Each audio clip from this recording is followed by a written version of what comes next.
Good morning, all of you. How are you all? Today I am going to start chapter 3 of class 9th. तो chapter का heading है आपका tissue.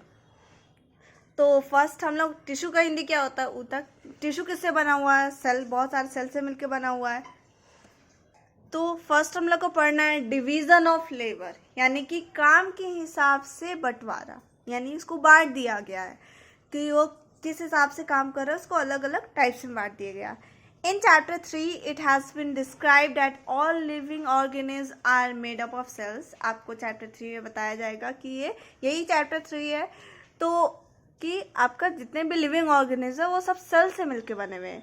Unicellular organism आपको पता होगा, amoeba है, paramecium है, ये एक ही सेल का बना हुआ है। तो ये क्या आता है, एक ही सेल का मिलकर बना हुआ है, तो एक ही सेल इसका सारा काम करेगा ना, यानी रेस्पिरेशन, एक्सक्रीशन, डाइजेशन, न्यूट्रिशन सब यही करेगा। तो अमीबा में क्या होता है, movement, cell movement, intake of food, respiratory gases, intracellular digestion, metabolism, respiration, osmoregulation यानी वाटर बैलेंस एंड एक्सक्रीशन सब क्या करता है, एक ही सेल करता है। जबकि मल्टी सेलुलर एनिमल यानी कि बहुत सारे सेल से मिलके जो बने होते हैं जीव, जैसे ह्यूमन बींग हम लोग हो गए, तो ये क्या है, मिलियंस यानी लाखों सेल होते हैं हम लोग के अंदर, लाखों क्या करोड़ों होते हैं। Most of these cell are specialised, यानी कि सब एक स्पेशल टाइप का है, सब में क्या अपना अलग अलग फंक्शन है, स्पेशल फंक्शन है। To carry out only few function efficiently, हर एक सेल सारा काम नहीं कर सकता, उसको क्या है एक पर्टिकुलर फंक्शन होगा, एक या एक से थोड़ा सा ज़्यादा फंक्शन परफॉर्म कर सकता है, लेकिन सारा नहीं। This function are taken up by different groups of cells, ये सब क्या है फंक्शन जो काम कर रहे हैं, अलग अलग ग्रुप कर रहे हैं, सेल्स कर रहे हैं। तो we can say that there is division of labour, हम लोग कह सकते हैं कि काम का बंटवारा है, यानी कि हर एक सेल सारा काम नहीं कर रहा, सब अपना अपना काम बांट लिया है। यानी कुछ सेल दूसरा काम करेगा, डाइजेशन करेगा, तो कुछ रेस्पिरेशन करेगा, है ना। For example in human beings muscle contract and relax to cause movement. अब ये तो नहीं है कि कोई और चीज़ हार्ट रिलैक्स और कॉन्ट्रैक्ट करने से आपका मूवमेंट हो जाएगा, नहीं होगा। ये क्या होगा, सिर्फ मसल के कॉन्ट्रैक्शन से हो सकता है, ठीक है। नर्व सेल्स एंड न्यूरॉन्स, ये क्या करेगा, ये आपका, ये तो ऐसा तो नहीं है कि ये डाइजेशन करवाएगा, ये क्या करेगा, मैसेज ही कैरी करेगा या इम्पल्स कैरी करेगा। मैसेज कहाँ से कहाँ, बॉडी पार्ट से ब्रेन और ब्रेन से बॉडी पार्ट्स तक लेके आएगा, ठीक है। और ये क्या है, ब्लड फ्लो, ट्रांसपोर्ट ऑक्सीजन, ये ऑक्सीजन, ब्लड फ्लो सिर्फ ऑक्सीजन के लिए नहीं होता, खैर ये हार्मोन्स के लिए भी होता है, फूड के लिए भी होता है, वेस्ट प्रोडक्ट भी ट्रांसफ़र करवाता है। तो ये क्या है, फूड हार्मोन्स, हाँ यहाँ लिखा हुआ है। वेस्ट प्रोडक्ट में क्या, carbon dioxide and urea. Urea क्या है, वेस्ट प्रोडक्ट है, हमारे बॉडी के अंदर ही बनता है, कहाँ बनता है, लीवर में बनता है। एंड सो ऑन, और भी सारे ये है सेल्स है जो अलग अलग काम परफॉर्म करते हैं। लाइक वाइज प्लांट सेल्स, तो प्लांट सेल की तरह सेल्स और फ्लोएम कंडक्ट्स फूड। तो जैसे एनिमल में था ब्लड फ्लो करवा रहा था, वैसे क्या है यहाँ प्लांट में भी होगा। प्लांट में फूड कौन कंडक्ट करवाता है, यानी कि कौन ट्रांसफर करता है, फ्लोएम। कहाँ से कहाँ, from leaf to other part, यानी पत्ते में बनता है ना खाना, लीफ से बनता है तो अदर पार्ट्स तक लेके जाएगा। We see that cells with specialise in a function are group together and form a tissue. तो हम लोग देखते हैं कि सेल को एक पर्टिकुलर ग्रुप में बांटा गया और वो ग्रुप एक फंक्शन परफॉर्म कर रहा है, तो वैसे ग्रुप ऑफ सेल्स को क्या बोला जाएगा, टिश्यू बोला जाएगा। तो the group of cells which perform a particular function is known as tissue, ठीक है। तो अब क्या है, ब्लड फ्लोएम, मसल, एग्जाम्पल क्या है, सब टिश्यू का एग्जाम्पल है। तो अब देखिए द टर्म टिश्यू किसने क्वाइन किया था या किसने दिया था, बाइचैट, ये साइंटिस्ट का नाम है, और कितने 1792। तो अब क्या है कि टिश्यू की स्टडी को क्या बोलते हैं, हिस्टोलॉजी, क्योंकि हिस्टोस का मतलब होता है टिश्यू और लोगोस का मतलब होता है स्टडी। तो आपको यहाँ बॉक्स है बाइचैट, उनका पूरा नाम था मैरी फ्रांकोइस जेवियर बाइचैट। तो इनका ये लाइफ स्पैन है। वाज ए फ्रेंच एनाटोमिस्ट, ठीक है, and pathologist, the father of histology. तो इतना आपको ध्यान नहीं रखना है, बस इतना क्या रखना है कि फादर ऑफ हिस्टोलॉजी कौन थे, बाइचैट, सिर्फ ये नाम आपको ध्यान में रखना है। Although working with a microscope, Bichat distinguish 21 types of elementary tissue from which the organs of human body are compose.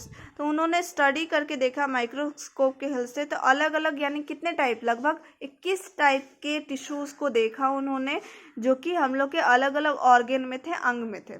Next है Malpighi, Marcello Malpighi is considered as founder of histology, यानी इन्होंने खोज किया था, फाउंडर स्थापना किया था। The term histology was coined by, ये टर्म हिस्टोलॉजी का जो वर्ड है, ये हिस्टोलॉजी वर्ड किसने दिया, ये किसने दिया, मेयर ने दिया। टिश्यू का किसने दिया था, बाइचैट ने दिया था। ठीक है, a group of cells similar in structure, ये आपको ये एक डिफिनेशन है टिश्यू का। तो a group of cells similar in structure, यानी सबका स्ट्रक्चर सेम ही होगा। दैट वर्क टुगेदर, साथ काम भी कर रहा है। परफॉर्म ए पर्टिकुलर फंक्शन, साथ काम करके एक ही फंक्शन परफॉर्म कर रहा है, फॉर्म से टिश्यू, तो उसको क्या बोलेंगे, tissue. All cells of a tissue have common origin, यानी कि सबका एक ही ऑरिजिन है, यानी उसी चीज़ से वो डेवलप हुआ है, एक ही चीज़ से डेवलप हुआ है। For example human nervous system कहाँ प्रेजेंट है, ब्रेन में, स्पाइनल कॉर्ड में, सारे नर्व्स में। हैज़ नर्व सेल्स और न्यूरॉन्स, तो इस समय क्या है, नर्व सेल होगा, न्यूरॉन होगा, सारे न्यूरॉन एक ही तरीके के होते हैं, कोई अलग नहीं होता। Which are basically same structural and functional, यानी सबका स्ट्रक्चर सेम है, सबका काम भी एक है। और nerve cell basically have a cell body और सोमा, सबके पास सेल बॉडी होता है और सोमा होता है। आपने ये स्टार शेप देखा होगा, ये स्टार शेप क्या है, यही तो सेल बॉडी, इसको क्या बोलते हैं, cell body. The nucleus containing central part of the neuron, इसी में न्यूक्लियस होता है यहाँ पे, वही ये वाला पार्ट क्या है, सेल बॉडी और सोमा। तो ये सारे नर्व सेल के पास होगा।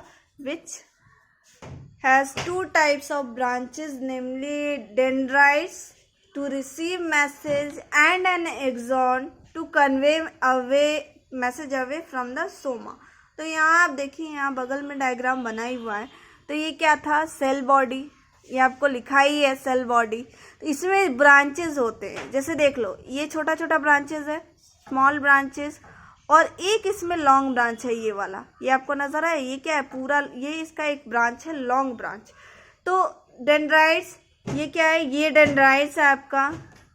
तो ये डेंड्राइट्स क्या करेगा, दूसरे न्यूरॉन से मैसेज रिसीव करेगा, यानी लेगा। ठीक है, इसमें क्या होगा, मैसेज आएगा। एंड क्या है, ये एक्सॉन, जो मैंने बोला यहाँ लिखा भी है एक्सॉन, ये पूरा क्या है, ये लंबा वाला यहाँ तक क्या है, पूरा एक्सॉन ही है।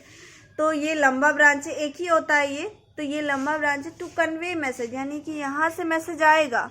ठीक है, ये क्या है, सेल बॉडी में आया, लेकिन यहाँ से क्या होगा, लेके जाएगा एक्सॉन, दूसरे में ट्रांसफर कर देगा। यहाँ से ये वाला पार्ट है ना, एंड पार्ट, ये सब एंड पार्ट है, तो इससे क्या होगा, दूसरे न्यूरॉन में ये ट्रांसफर कर देगा। दूसरा न्यूरॉन का क्या है, दूसरा न्यूरॉन का भी डेंड्राइट्स होगा, उसी में ट्रांसफर कर देगा। तो all neurons of nervous tissue originated from the same germinal layer called ectoderm. तो ये तो ऐसे आपका जनरली हायर क्लासेस में पूछा जाता है, तो यहाँ लिखा हुआ है तो इम्पॉर्टेंट ही है। तो यहाँ क्या है कि जितने भी न्यूरॉन्स होते हैं नर्वस टिश्यू के, वो सब के सब कहाँ से आए, जर्मिनल लेयर। जर्म लेयर का मतलब होता है जब आप छोटे होते एम्ब्रियो के फॉर्म में, वहाँ पे 3 जर्म लेयर होता है, यानी 3 बेसिक लेयर होता है, उससे आपका अलग अलग ये फॉर्म होता है, अलग अलग ऑर्गन। तो आपका क्या होता है, एक होता है एक्टोडर्म, एक होता है मीजोडर्म, ये लेयर का नाम है, यानी कि सेल का नाम है, और एक होता है एंडोडर्म। ठीक है, तो ये सेल का ही नाम है, जिससे आपका अलग अलग ऑर्गन बना है, ओरिजिनेट हुआ यानी बना है। तो मोर एपिटली द न्यूरल एक्टोडर्म, तो ये आपका जो न्यूरॉन्स है, या फिर कहो कि पूरा नर्वस सिस्टम है, ये किससे बना है, आपका एक्टोडर्म से। ये क्या था, जब आप एम्ब्रियो के फॉर्म में थे तभी ये लेयर बन गया था, और ये लेयर से आपको बहुत सारा अलग अलग ऑर्गन बना है। Next is important of tissue. Tissue क्यों इम्पॉर्टेंट है, formation of tissue has brought about A division of labour. ये क्या करता है, बंटवारा करता है काम के हिसाब से। इससे क्या होता है, एक ही सेल पे ज़्यादा लोड नहीं पड़ता। In multi cellular organism tissue become organise to form organ. अगर आप, मैं पहले ही बता चुकी हूँ कि सेल से मिलके क्या बना है, टिश्यू बना है, टिश्यू से मिलके क्या बना है, आपका ऑर्गन, ऑर्गन से ऑर्गन सिस्टम, वही है ऑर्गन इनटू ऑर्गन सिस्टम, और ऑर्गन सिस्टम पूरा मिला के एक ऑर्गेनिज्म बना है। Workload of individual cell has decrease. अभी मैंने बोला कि काम का लोड क्या होगा, उसके ऊपर कम हो जाएगा एक सेल के ऊपर। अगर उसको एक ही काम दे दिया जाए तो वो अच्छे से करेगा, अगर बहुत सारा काम होगा तो सब कोई भी काम सही से नहीं हो पाएगा। Due to the origin of tissue, और टिश्यू के ऑरिजिन यानी टिश्यू के बनने से क्या हो गया, काम का दबाव जो प्रेशर होता है वो कम हो गया सेल के ऊपर। As a result of improve organisation and higher efficiency, यानी कि ये क्या हो गया, ऑर्गेनाइजेशन सुधर गया, यानी कि सब आपने बंटवारा कर दिया है काम का, ठीक है। तो higher efficiency multicellular organism have higher survival, यानी कि हम लोग के जिंदा रहने का रेट क्या है, ज़्यादा है, क्योंकि हम लोग क्या है सारा अलग, ज़्यादा लोड नहीं है ना सेल के ऊपर। सेल मर जाएगा तो ऑब्वियस सी बात है ऑर्गेनिज्म यानी जीव भी मर जाएगा, लेकिन तो ये सेल क्या कर रहा है, अच्छे तरीके से काम कर रहा है तो जल्दी मरेगा नहीं। और ये क्या हो सकता है, इजीली रिप्लेस भी हो सकता है, क्योंकि ऐसा तो नहीं है कि एक ही सेल काम कर रहा है, ऐसा टिश्यू में क्या बहुत सारे सेल होते हैं, तो अगर एक अगर कम भी हो गया दो तो क्या अदर दूसरा भी देख लेगा उसी काम को, तो इससे क्या होता है काफ़ी ईजी हो जाता है, सर्वाइवल रेट यानी जिंदा रहने का रेट भी बढ़ जाता है।